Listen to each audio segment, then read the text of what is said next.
Mateys! Welcome to Sea of Thieves. This is Damron. Welcome to part 3 of my tutorial series. If you watched the first 2 parts, which were really basic tips to get you started, now we're on to part 3, 10 beginner tips that you need to know to be more pirate. And then as we move forward, part 4 will be some intermediate tips, and part 5 will be more advanced tips for more experienced sailors. The first of the tip section of this series is the beginner tips, which is geared towards new players that have really just kind of started sailing the seas. So let's get started. So the first tip that we're going to talk about for new players is hotkeys and field of vision. Um, Obviously, if you're playing on PC, you're going to actually have even more customization than what I'm showing you here.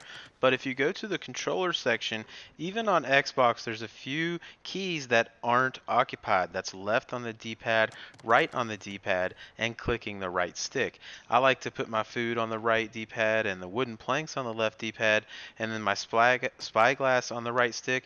However, you can put any really item shortcuts that you want on those 3 buttons. Those are free for you and are not occupied on the controller. Of course, if you have a PC, you can really put shortcuts on almost every item you have. So you definitely are going to want to utilize that. And on your Xbox players or console, I highly recommend that you make your shortcut keys things that you use often, i.e. wooden planks and food.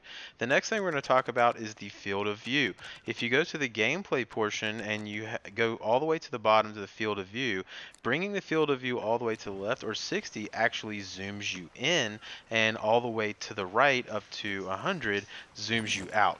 And what's really good for the field of view is actually fishing, because sometimes you want to see the fish that you are catching. And if you take that field of view all the way to 60, you can actually get a really good view of the fish that comes up to your bait before it grabs it, and you'll be able to say, oh, I don't want to waste my bait on that fish, say a red splash tail or something like that, a ruby splash tail, so you can pull back your line. So using the field of vision to your advantage, you can see here, look how clear that fish is while my field of vision is 60. Again, but if you're playing out in the world, you would rather have your field of vision zoomed out in the 80 plus range. Alright, so moving on to beginner tip number 2, we're going to talk about counting paces. Several of the missions in the game, mainly in the gold hoarders, but also some of the tall tales, are going to have you do missions, and the instructions may say walk, so many paces southwest or walk so many paces north. And the way that you actually count those paces is by equipping your compass, pressing right trigger, pulling it up, and when you walk with the compass up like that, you can actually hear yourself walk, and each step will be a pace. Tip number 3, we're going to talk about Mermaid Reputation. There are several mermaid statues throughout the game. There are blue ones, there are green ones, and there are red ones. And they make this characteristic noise when you get close to them, this kind of humming almost. And you can hear them when you're on an island, and they're generally going to be found close to shores. And the blue ones can be killed solo. The emerald ones can also still be killed solo. The ruby or the red ones, you really are going to need at least 2 players to take out these statues. And when you kill them, you're going to pick up that particular gem, right? So this one I picked up a ruby gem. And the tip about these gems is that you can sell them to any alliance to get reputation within that alliance. And because of that, I highly recommend that you sell it to the Hunter's Call alliance, because that, right now that is the hardest alliance to rank up. However, you can sell it to any alliance in order to get reputation in that alliance. Moving on to tip number 4, rowboat maneuvers. The rowboat is really critical to, being able to do a lot of things in Sea of Thieves, and being able to maneuver the rowboat efficiently is going to help you out. And the first thing you want to do when you get into a rowboat and sit down and use the oars is turn around. Make your vision face the opposite direction, because when you're facing the opposite of the direction it sits you down in, now using the right trigger will turn you right, and using the left trigger will turn you left. That way you don't really have to learn how to sail a rowboat kind of backwards. And basically, if you're pressing the right trigger, you're going to do large circles to the right, and pressing the left trigger, you're going to do large circles to the left. But there is a brake option on the rowboat, so you can actually turn much quicker, as you're seeing here. And that is performed by pulling the right trigger and pushing the left bumper. The left bumper will brake your left side, aka push your left oar forward, and pull your right oar back, and you will do a sharp right turn. The same goes for the left. If you pull the left trigger or pull your left trigger back and press the right bumper, you will do a sharp turn to the left. Obviously, pressing both oars at the same time, you will move straight very quickly. And the way to dock it is simply bring the rowboat to the back of your boat, and you'll have an option to put the rowboat onto the back of your boat. Also take note of the rowboat chest that's on the back of the rowboat. You can store all of your inventory items in here, and that's a good way to collect things off of islands, is using the rowboat chest. Tip number 5, a classic Sea of Thieves tip: lights out, anchor up. And one of the things you're going to notice is that you have all these lanterns on the exterior part of your boat. Turning those off will make your boat significantly less visible to enemy players.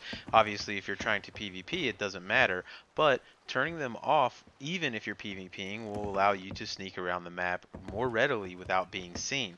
Now, the lanterns on the internal part of your boat doesn't really matter because those aren't going to be seen.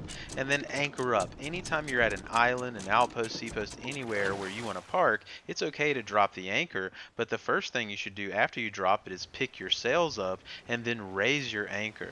You want your anchor up mostly at all times, so that way if anything happens, you can quickly get on your boat, drop your sails, and get out of there.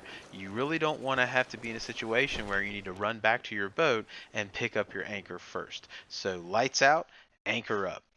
And just as an example, here's a clip. Look how easily this sloop is to see in the distance with the lanterns on. And even the one to the left of the island up there, right? Both of those ships are easily seen in the distance because they have their lanterns on. So keep your lanterns off and you'll be more sneaky when you're sailing the seas. Moving on to tip number 6, centering the captain's wheel. Depending on the wheel aesthetics you have, there will be a different type of aesthetics on the all the way left, all the way right, and the center portion of the wheel. This one is indicated by the gold tip. And your controller will vibrate and the game will make a noise when your center, when the wheel is centered on that particular knob. It will also do the same thing when you're turned all the way to the right, and the same thing when you're turned all the way to the left. So that is, theoretically you should be able to center your wheel and you would be able to sail straight with your rudder straight. We will talk about in a later video of more advanced tips how to offset the current, but just for now, know that the center of the wheel will click and make a vibration and a noise when the wheel touches that portion.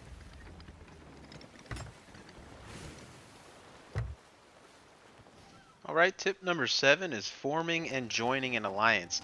Alliances are pretty awesome in Sea of Thieves, and it can allow you to form, teammates on the seas with people that are on different boats.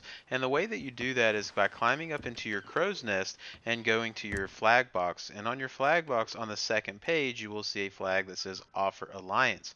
While you're flying this flag, other ships can elect to join your alliance if they are close enough to your ship. And by joining alliances, you will now both get to share in gold and glory. So conversely, if you are trying to join an alliance, if another ship is flying the Offer Alliance, go to the same flag box on the second page. You'll now see an option to join alliance. And as soon as you join the alliance, boom, the alliance has been formed, and you all will, one, now be able to see each other on your map, but also you will share the gold that each other turns in.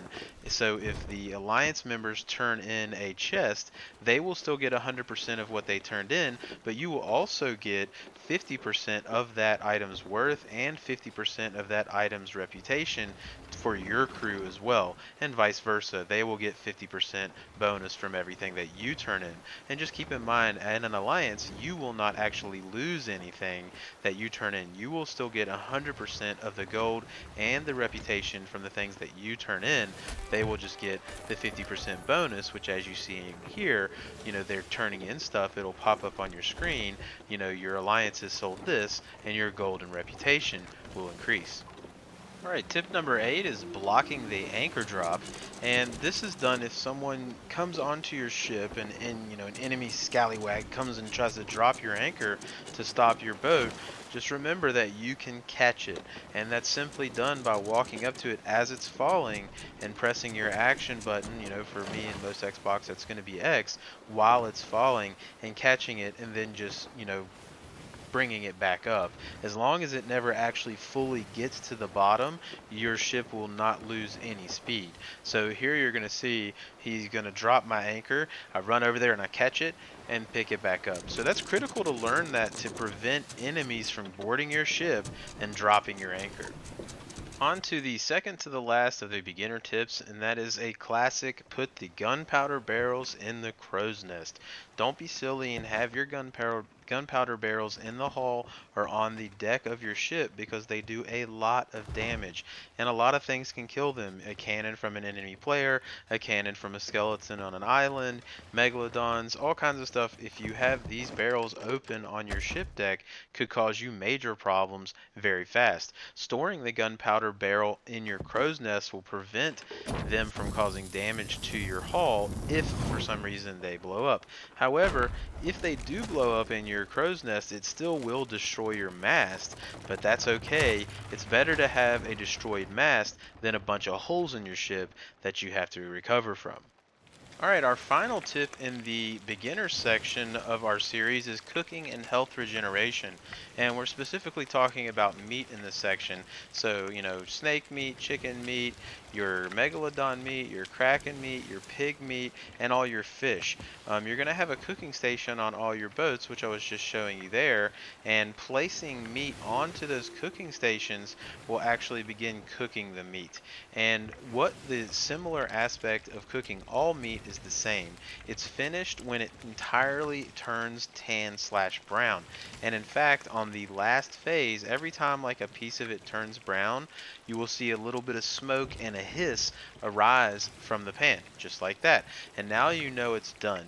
And not only does cooking the meat, one, allow you to eat it without throwing up, but it also generates a regeneration bar, which you're seeing on the bottom left, that green circle that filled up around the skull. And now, if I were to take damage, if I have a period of time where I'm not getting hurt, the game will actually pull your health back from the regeneration bar, as opposed to having to eat a piece of fruit to replace that health. So that's going to end it for the beginner tips in our series, this series of 5 videos. We do have the intermediate tips coming up, and I have the advanced tips coming up. I think you experienced sailors are really going to enjoy that, have some pretty good stuff coming there.